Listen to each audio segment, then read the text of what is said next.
নামাজের পাশাপাশি যদি ভালো কাজ করি, আল্লাহ দেবে তার প্রতিদান। নামাজের পাশাপাশি যদি ভালো কাজ করি, আল্লাহ দেবে তার প্রতিদান।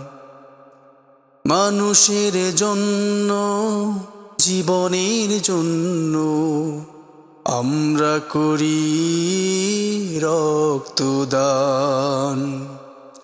মানুষের জন্য, জীবনের জন্য আমরা করি রক্তদান।